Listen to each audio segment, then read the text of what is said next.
जय हिंद। हम लोग पढ़ रहे थे प्राचीन भारत का इतिहास। अच्छा, प्राचीन भारत का इतिहास में हम लोग स्टार्टिंग में प्रागैतिहासिक काल पढ़ लिए थे। अभी हम लोग पढ़ रहे थे अधैतिहासिक काल। अच्छा, अधैतिहासिक काल में भी हम लोग क्या कहते हैं, कुछ कुछ पढ़ लिए थे।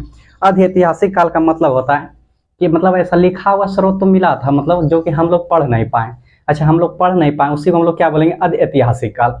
अच्छा, अधैतिहासिक काल में पार्ट 1 को देखे थे, कुछ कुछ हम लोग क्या किए देखे, पार्ट 1 पार्ट 2 को देखे थे। आज देखेंगे प्रमुख स्थल। अच्छा, जो भी एग्जाम होता है सभी एग्जामों में क्या करते हैं, प्रमुख स्थल से ही क्वेश्चन आता है। तो जितना भी स्टेट लेवल का एग्जाम होता है, जैसे बीपीएससी हो गया, बिहार एसएससी हो गया, या तो अदरवाइज स्टेट जितना भी एग्जाम होता है, तो अधिकतर क्वेश्चन जो होता है 99% क्वेश्चन प्रमुख स्थल से नहीं, जो भी इंपॉर्टेंट है प्रमुख स्थल से क्वेश्चन आता है। अब जैसे आईएएस लेवल का एग्जाम हो गया, यानी कि यूपीएससी लेवल का, तो उसमें क्या होता है, स्रोतों के मुख्य आधार बेसिस क्वेश्चन पूछता है। तो चलिए देखते हैं सबसे इंपॉर्टेंट क्वेश्चन है।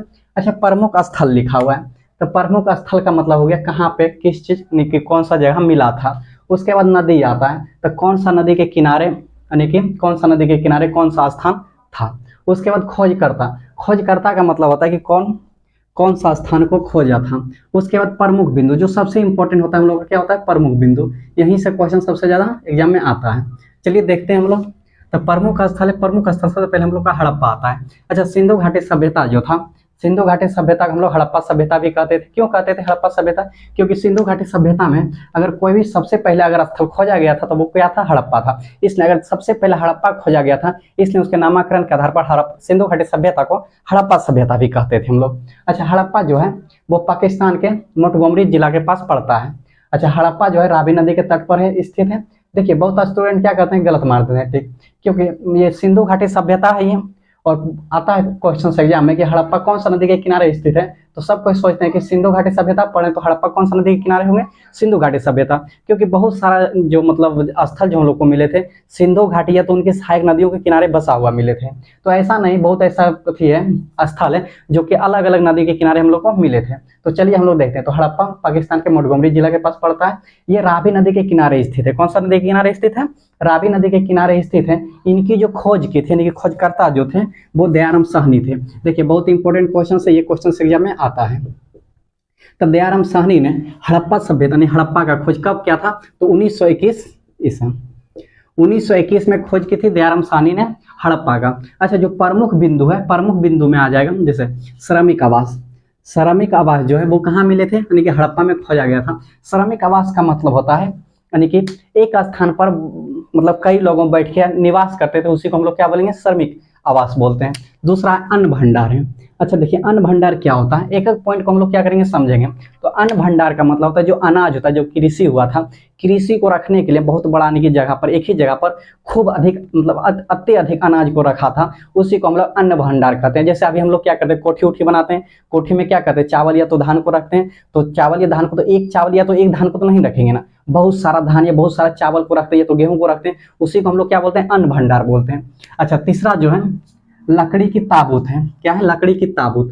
लकड़ी का ताबूत देखिए क्या होता है, यानी कि जब जो भी इंसान डेट उठ कर जाते थे, उनकी बॉडी जो होता था, बॉडी को सुरक्षित रखने के लिए लकड़ी की ताबूत में देखो उसको दफनाया जाता था। उसी को लकड़ी की ताबूत, की बॉडी रखने वाला जो सामान था उसी को ताबूत बोला जाता था। वो ताबूत किस चीज का बना हुआ था, तो लकड़ी का, इसलिए उसका नाम रखा लकड़ी की ताबूत। अच्छा देखिए, एक इंपॉर्टेंट बात बताते हैं, ये सब चीज हम लोग को मिला, अनुमान लगाया गया कि ये होता था, क्योंकि लिखित साक्ष्य कुछ कुछ मिला, लेकिन हम तो पढ़ नहीं पाए, तो ये क्या है, अनुमानित लगाया गया शायद था। चलिए देखते हैं। तो लकड़ी का ताबूत हो गया। कैसे दर्पण, देखिए सिंधु घाटी सभ्यता में कैसे दर्पण है कि अभी हम लोग क्या करते हैं, दर्पण के आईना का उपयोग करते हैं। उस समय कांसा का बना हुआ दर्पण, जैसे कांसा का जो होता है थाली उली होता है, उसमें भी देखिएगा फेस क्या होता है, काफी मतलब अच्छा से दिख जाता है, पता चल जाता है कि कौन है। तो कांसा का दर्पण था। उस समय जो खोज हुआ था, कैस और टीन मिला के कांसा का दर्पण बनाया गया था। अच्छा देखिए, यहाँ RH-37 कब्रिस्तान भी मिला था। अच्छा, ये जो RH-37 कब्रिस्तान है, ये मतलब कुछ जो लिपि था लगभग में मिलता जुलता था, तो इसलिए इसको RH-37 नाम दे दिया। अभी के दिन वाला RH-37 नहीं है, उस समय पता नहीं इसका मतलब क्या होता हुआ, ये पता नहीं है, लेकिन कुछ मिलता जुलता था, तो इसलिए इसका नाम RH-37 कब्रिस्तान। कब्रिस्तान का मतलब समझ में आ रहा है, जहाँ पे इंसान को क्या करता है, दफनाया जाता है, उसी को कब्रिस्तान बोलते हैं। तो RH-37 का कब्रिस्तान मिला था। मातृ देवी की मूर्ति मिली थी, क्योंकि देखा जाता है तो उस समय जो संस्था थे, यानी कि मातृ देवी की पूजा होती थी, तो इसलिए मातृ देवी की मूर्ति भी मिली थी। कुम्हार का चक्र। अच्छा, कुम्हार का चक्र होता है, इस तरह का कुछ चक्र पाया जाता है, जिस तरह भी अशोक चक्र आता है ना, उसी तरह कुम्हार का चक्र होता था। तो कुम्हार का चक्र भी खुदाई में मिला था। कहाँ मिला था? ये सब देखिए हड़प्पा में मिला था। तो कुम्हार का चक्र भी मिला था। हाथी की खोपड़ी, क्या मिला था? हाथी की खोपड़ी। अच्छा, हाथी की खोपड़ी कहाँ मिला था? तो हड़प्पा में मिला था। एक सिंगीय पशु, देखिए ये सबसे इंपॉर्टेंट है, बहुत काफी देखिए एग्जाम में पूछता है। एक सिंगीय पशु कहाँ पाया गया?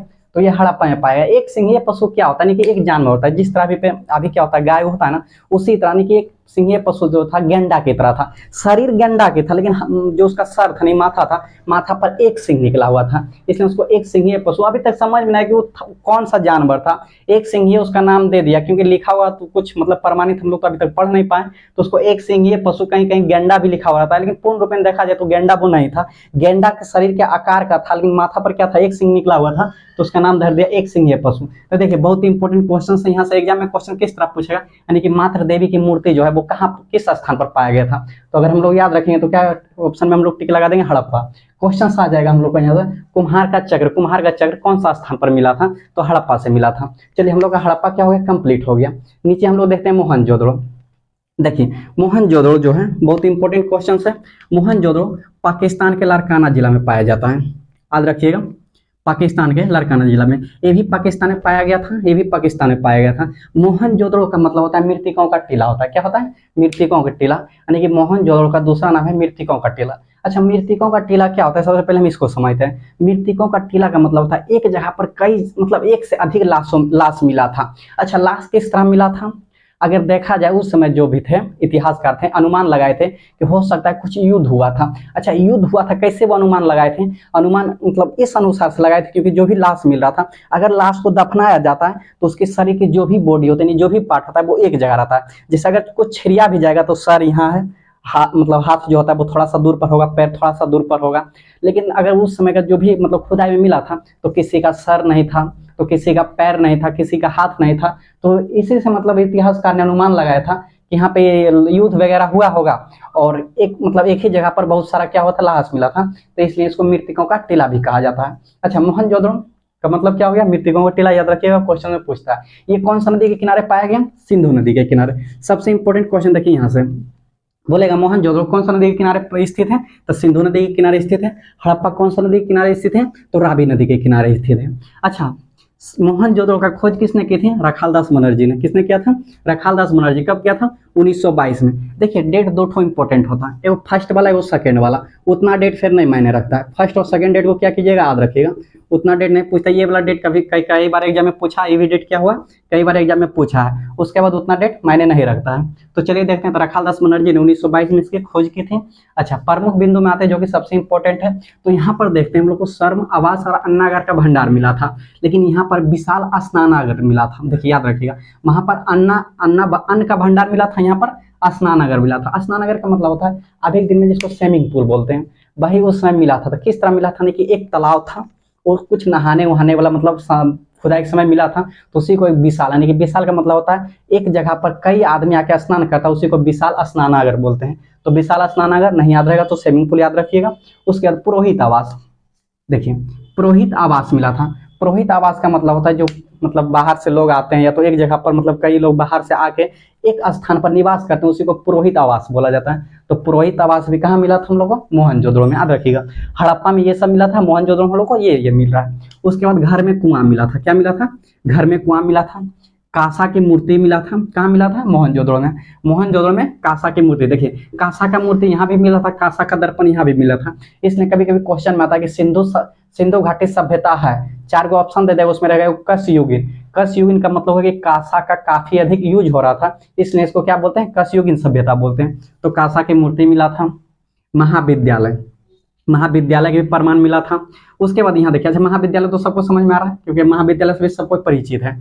एक सिंघीय पशु की मुद्राएं, ये जो होता है वहां पर एक सिंघीय पशु का कुछ अवशेष मिला था, यहाँ पर मिला था। जैसे अभी हम लोग क्या करते हैं, सिक्का को लेते हैं, या तो नोट होता, उस समय तो सिक्का था, अभी भी सिक्का हम लोग देखते हैं तो सिक्का में क्या रहता है, कभी कभी मतलब गेहूं का अनाज का फिगर बना हुआ रहता है, या तो और कुछ बना हुआ रहता है, कि इंडिया गेटवे, या तो फिर अशोक स्तंभ का चित्र बना हुआ रहता है। उसी समय जो सिक्का थे, तो उस सिक्का में क्या था, एक सिंघीय पशु की मुद्रा पर इनका अंकित चित्र था, एक सिंह का। उसके बाद हम लोग को क्या मिला था, अच्छा ये जो था एक सिंह, ये वाला क्या हुआ था, यानी कि एक सुमेरियन सभ्यता पाया जाता है, वहां से भी कुछ कुछ मैच होता था। वहां के जो सिक्के थे वो हम लोग को यहाँ पर मिल रहा था, यानी कि मोहर लगा हुआ था, और यहाँ वाला जो सिक्के थे हम लोग को सुमेरियन सभ्यता में भी मिल रहा था कुछ कुछ। उसके बाद चौड़ी सड़कें, कपास, देखिए सबसे इंपॉर्टेंट है कपास, ये वाला एग्जाम में बहुत बार पूछता है। अच्छा, कपास की जो भी खेती थी, तो कपास सबसे पहले कहाँ मिला था, तो मोहनजोदड़ो में मिला था, याद रखिएगा।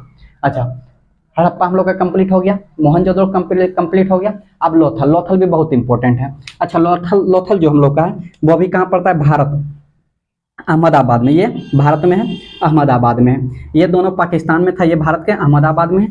ये कौन सा नदी के किनारे स्थित है, तो ये भोगवा नदी के किनारे स्थित है। अच्छा, इनकी जो खोजकर्ता यानी कि इनको खोज किसने किए थे, तो रंगानाथ राव ने। रंगानाथ राव ने कब किया था, तो 1957 में किया था, याद रखिएगा 1957 में किया था। अच्छा देखिए, सबसे इंपॉर्टेंट यहाँ से है बंदरगाह, क्या है, बंदरगाह।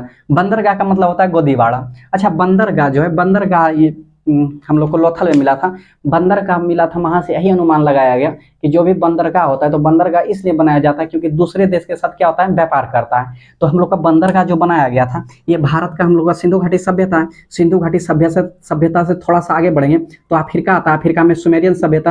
अच्छा, सुमेरियन सभ्यता के अंतर्गत एक मोसोपोटामिया की सभ्यता आता है, तब मोसोपोटामिया की सभ्यता, फिर आगे बढ़ेंगे तो नील की सभ्यता आता है। तो जो भारत का ये लोथल, नहीं कि भारत का लोथल जहाँ पे स्थान था, लोथल पर जो बंदरगाह था, तो यहाँ पर कुछ नाव का भी क्या हुआ था, मतलब अवशेष मिला था। तो इससे यही अनुमान लगाया गया कि भारत के यहाँ से, निकल लोथल से, यहाँ से व्यापार होता था। कहाँ होता था, सुमेरियन सभ्यता ने कि सिंधु थी, ये सुमेरियन अफ्रीका ने कि सुमेरियन मोसोपोटामिया की सभ्यता में, फिर यहाँ से कुछ कुछ व्यापार हम लोग का नील नदी के सभ्यता से होता था। अच्छा, यहाँ जो है तो ये सिंधु घाटी सभ्यता से क्या होता था, व्यापार होता था। तो यहीं पे बंदरगाह, तो बंदरगाह के साक्ष्य कहाँ मिला था, लोथल से। अच्छा, फिर कुछ आगे बढ़ेंगे तो चावल, चावल के भी साक्ष्य मिला था, कहाँ से मिला था, लोथल से। अग्निकुंड, देखिए चावल तो समझ में आ गया, चावल का साक्ष्य कहाँ से मिला था, लोथल से। तो अग्निकुंड होता है, अग्निकुंड किसको कहते हैं, तो अग्निकुंड होता है यानी कि छोटा सा गड्ढा खन के पूजा वूजा जो हवन उमन करता है उसी को अग्निकुंड बोलता है। लकड़ी उकड़ी घी जलाता है, थोड़ा छोटा सा गड्ढा बना के उसी को अग्निकुंड बोला जाता है। तो ये अग्निकुंड का साक्ष्य कहाँ से मिला था, तो लोथल से मिला था। हाथी दांत, देखिए वहां पर मिला था, हाथी की खोपड़ी मिला था, यहाँ पर हाथी का दांत मिला था। तो हाथी का दांत, क्योंकि हाथी का दांत जो होता है व्यापार में बहुत ये लाभदायक होता है, और सबसे ज्यादा अगर व्यापार उस समय होता था, हाथी उथी का दांत होता था, यानी कि लोथल से, यानी कि लोथल एक जगह, लोथल से, लोथल बंदरगाह है, अब वहां से हाथी का दांत कहाँ भेजता था, यानी कि अफ्रीका, यानी कि ये मोसोपोटामिया के पास, और फिर वहां से दूसरा जगह व्यापार होता था, तो हाथी का दांत का भी प्रमाण मिला था।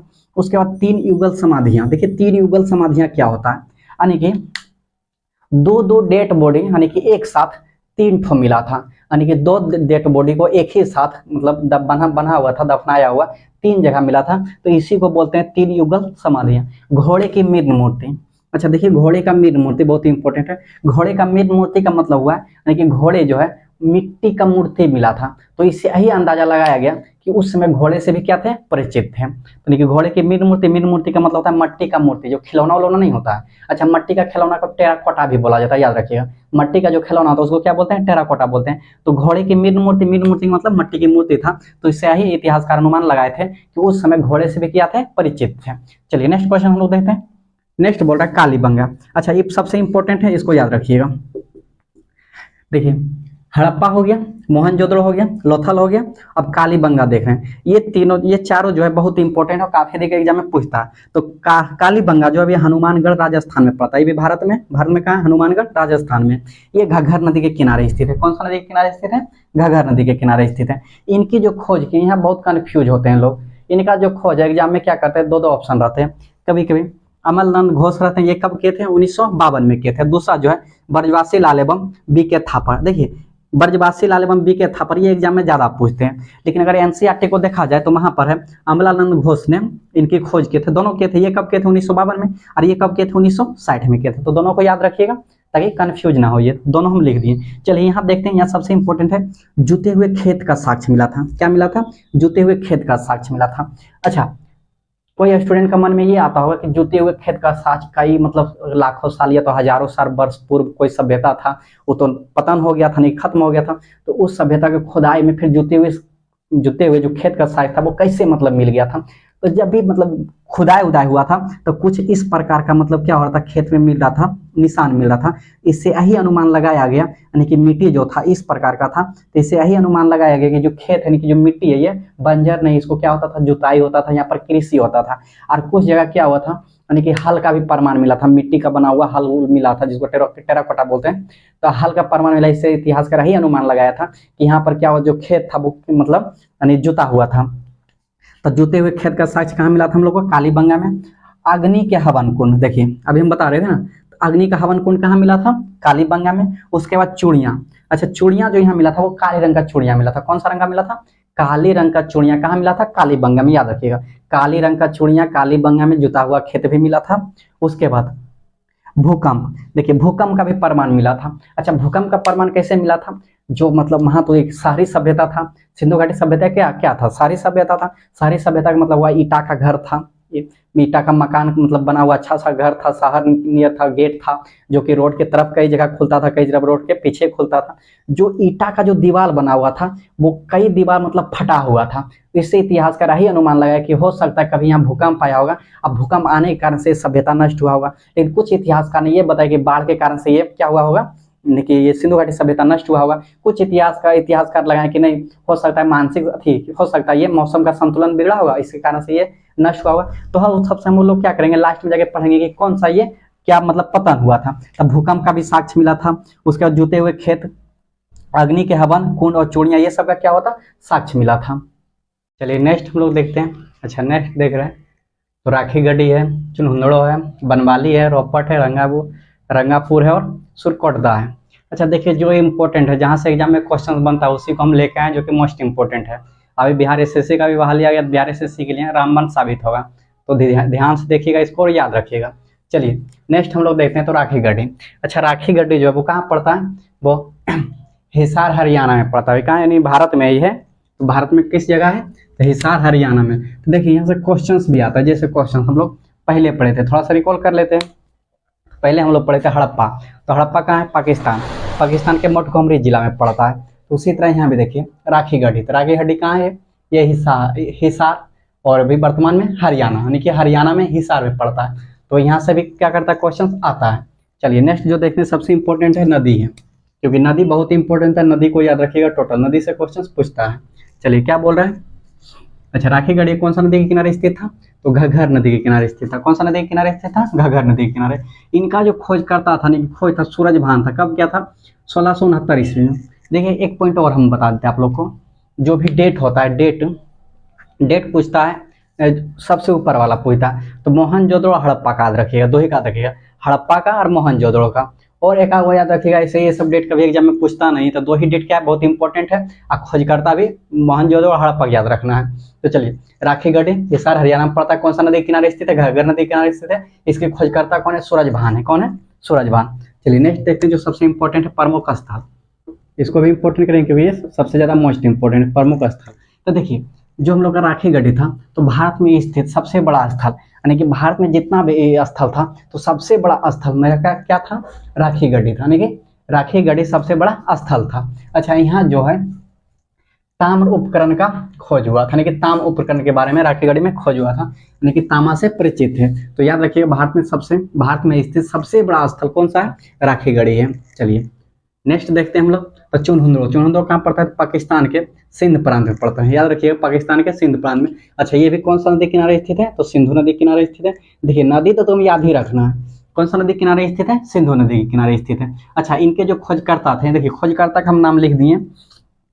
इनके जो खोजकर्ता थे अनेरेस्ट मैक एवं मजूदार, कौन थे, अनेरेस्ट मैक एवं मजूदार। अच्छा जो सबसे इंपॉर्टेंट है प्रमुख बिंदु, तो प्रमुख बिंदु इनका है, यानी कि मनके बनाने का कारखाना। देखिए मनके बनाने का कारखाना क्या होता है, यानी कि छोटा छोटा कारखाना था, उसी को बोलते हैं मनके बनाने का, यानी कि छोटा छोटा हर चीज का क्या था, कारखाना। कहाँ से मिला था हम लोग को, तो हम लोग को कहाँ से मिला था, चुनहुंदड़ो से। उसी को क्या बोलते हैं, मनके बनाने का कारखाना। उसके बाद नेक्स्ट हम लोग देखते, देखिए तो कंघा, यानी कि जितना भी था ये महिला वाला सामान सब हम लोग को कहाँ से मिला था, चुनहुंदड़ो से मिला था। लगभग मतलब 90% हम लोग को चुनहुंदड़ो से मिला था। जैसे कंघा का भी साक्ष्य मिला। लिपस्टिक, देखिए उसमें लिपस्टिक से भी परिचित थे, तो लिपस्टिक का भी मिला। उसके बाद काजल से भी मिला, पाउडर से भी मिला था। अच्छा का पीछा करते हुए कुत्ते, देखिए यहाँ समझना, तब बिल्ली का पीछा करते हुए कुत्ते के पैरों का निशान मिला था, क्योंकि बिल्ली से यानी बिल्ली आगे आगे जा रहा था और कुत्ता क्या हुआ था, पीछे पीछे नहीं, उसको पकड़ रहा था, तो उसी के पैरों का निशान मिला था। तो इसी से इतिहासकार पता लगाएं कि इस समय यानी कि बिल्ली से भी परिचित थे, कुत्ते से भी परिचित थे, इसलिए बिल्ली आगे आगे भाग रहा था, कुत्ता उनके पीछे पीछे जा रहा था शिकार करने के लिए। तो क्या यहाँ बिल्ली का पीछा करते हुए कुत्ते के पैरों का निशान कहाँ से मिला था हम लोग को, चूंदड़ों से मिला था। चलिए नेक्स्ट हम लोग देखते हैं। अच्छा नेक्स्ट है बनवाली, ये भी बहुत इंपॉर्टेंट है। बनवाली कहाँ पड़ता है, हिसार हरियाणा में पड़ता है। अच्छा कौन सा नदी के किनारे स्थित है, तो सरस्वती नदी के किनारे स्थित है। इनकी जो खोजकर्ता थे वो रविंद्र सिंह थे, कौन थे, रविंद्र सिंह थे। अच्छा सबसे जो यहाँ इंपॉर्टेंट होता है, मोस्ट इंपॉर्टेंट क्वेश्चन है यहाँ एग्जाम में बनता है इस तरह का क्वेश्चन, क्या है, मिट्टी का हल।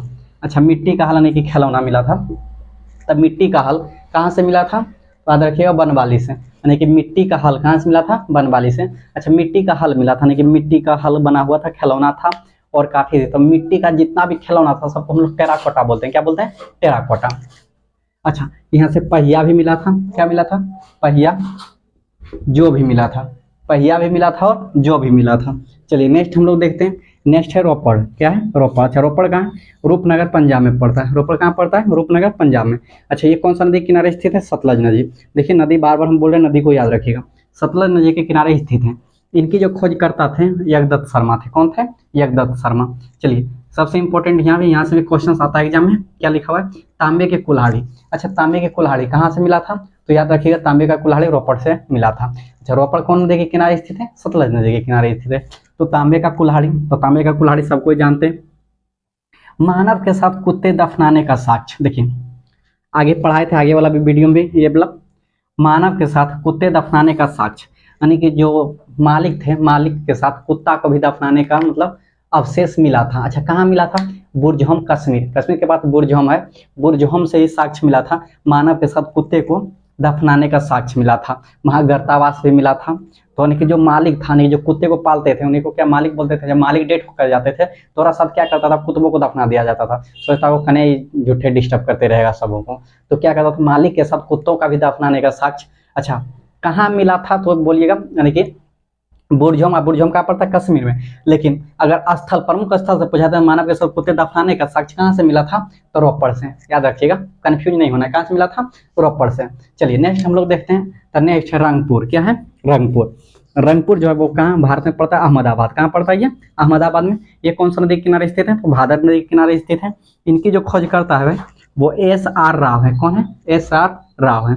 अच्छा यहाँ जो मिला था धान के भूसा मिला था, क्या मिला था, धान के भूसा, ज्वार, वज्रा। देखिए धान के भूसा से सब कोई परिचित है। धान का भूसा क्या होता है, यानी कि धान जिससे निकल जाता है, जो भूसा उसा बच जाता है उसी को धान के भूसा बोलते हैं। अच्छा ज्वार होता है, ज्वार भी मतलब खेत में लगाया जाता है, जिसमें मकई भुट्टा उट्टा लगाते हैं ना, उसी समय ज्वार भी लगाते हैं। ज्वार यानी कि उससे क्या होता है, ये अनाज उनाज जानवर उनवर को खिलाया तो और कुछ बनाया था। बजरा जो होता है भी क्या, कृषि यानी कि जानवर को खिलाने के लिए लगाया जाता है। चलिए नेक्स्ट हम लोग देखते हैं। तो नेक्स्ट हम लोग का है सुरकोटदा, क्या है, सुरकोटदा। अच्छा बहुत इंपॉर्टेंट है सुरकोटदा, याद रखिएगा, यहाँ से क्वेश्चन से बनता है। सुरकोटदा कौन सा नदी के किनारे पड़ता है, सरस्वती नदी के किनारे स्थित है। अच्छा यहाँ जो मिला था कलश सावधान। अच्छा देखिए कलश सावधान क्या होता है, यानी कि जो डेड बॉडी होता है, जो इंसान मर जाता था उनको कलश में दफना के और कलश में दे के गड्ढे में दफना दिया जाता था, इसी को हम लोग क्या बोलेंगे, कलश सावधान। याद रखिए, तो एक पॉइंट को क्या करेंगे ना, आसानी से समझेंगे। तो कलश सावधान का मतलब होता है कि जो भी डेड बॉडी होता था उसको कलसा में रख के, मट्टी में कलसा में रख के उसको दफना दिया जाता था, उसी को कलश सावधान बोलते हैं। अच्छा घोड़े की हड्डी, ये क्वेश्चन से एग्जाम में आता है, घोड़े की हड्डी कहाँ मिला था, तो हम लोग को सुरकोटदा मिला था। देखिए सुरकोटदा कहाँ मिला था, घोड़े की हड्डी, बहुत इंपॉर्टेंट है। तेराजू, तेराजू भी कहाँ मिला था, सुरकोटदा से मिला था। अच्छा तेराजू से याद रखना है, जो तेराजू मिला था, जो इसका माप था वो देखा जाता है तो सगे एकदम बराबर था, लेकिन 16 गुणज के माप में क्या था, ये बराबर था। तो यहाँ पर घोड़े की हड्डी, तेराजू और कलश सावधान कहाँ से मिला था, सुरकोटदा से मिला था। थोड़ा सा रिकॉल कर लेते हैं। तो राखीगढ़ी, हिसार हरियाणा, घग्गर नदी के किनारे पड़ता है। सूरज भान ने खोज की थी 1969 में। भारत में स्थित सबसे बड़ा स्थल और ताम उपकरण कहाँ है, राखीगढ़ी में। उसके बाद चुनहुंदड़ो कहाँ पड़ता है, पाकिस्तान के सिंध प्रांत में, ये सिंधु नदी के किनारे स्थित है। अच्छा इनकी जो खोज की थे अर्नेस्ट मैक एवं मजूदार ने खोज की थी, कब की थी, 1931 में की थी। अच्छा यहाँ जो सबसे इंपॉर्टेंट होता है वो मनके बनाने के कारखाना, बहुत बार एग्जाम में पूछता है। तो मनके बनाने के कारखाना, कंघा, लिपस्टिक, काजल, पाउडर, बिल्ली, अच्छा, बिल्ली के पीछा करते हुए कुत्ता का भी साक्ष्य कहाँ मिला था? तो चुनहुनड़ों से मिला था। बनवाली पड़ता है हम लोग का हिसार यानी कि हरियाणा में, सरस्वती नदी के किनारे स्थित है। रविंद्र सिंह ने इसकी क्या की थी? खोज किए थे। अच्छा, मिट्टी के हल यानी कि जो टेराकोटा बोलते हैं, पहिया जो कहाँ से मिले थे? सब सब बनवाली से मिले थे। अच्छा, रोपड़ रूपनगर पंजाब में पड़ता है, सतलज नदी के किनारे स्थित है। अच्छा, इनके जो खोजकर्ता थे वो यगदत्त शर्मा थे। अच्छा, तांबे की कुल्हाड़ी मानव के साथ कुत्ते यानी कि मालिक के साथ कुत्ते दफनाने का साक्ष्य कहाँ से मिला था हम लोग का? तो रोपड़ से मिला थे। अच्छा, देखते हैं नेक्स्ट हम लोग का क्या लिखा हुआ है? रंगपुर। रंगपुर जो है वो भारत के अहमदाबाद में पड़ते हैं, ये भादर नदी के किनारे स्थित है। एस.आर. राव ने इनकी खोज की थी। अच्छा, यहाँ से जो सबसे इंपॉर्टेंट होता है वो धान की भूसा। धान की भूसा कहाँ से मिला था? तो रंगपुर से मिला था। ज्वार मिला था, वज्रा भी मिला था। चलिए नेक्स्ट हम लोग का है सुरकोटदा। सुरकोटदा सरस्वती नदी के किनारे स्थित है। यहाँ जो सबसे इंपॉर्टेंट है कलश, और सबसे इंपॉर्टेंट क्या है? घोड़े की हड्डी था। कलश का सावधान है, घोड़े की हड्डी तराजू कहाँ से मिला था? सुरकोटदा से मिला था। ये देखिए मोस्ट इंपॉर्टेंट है। कुछ और बच गया तो एक वीडियो में क्या करेंगे, उसको उससे जो भी इंपॉर्टेंट था उसको लेकर आएंगे।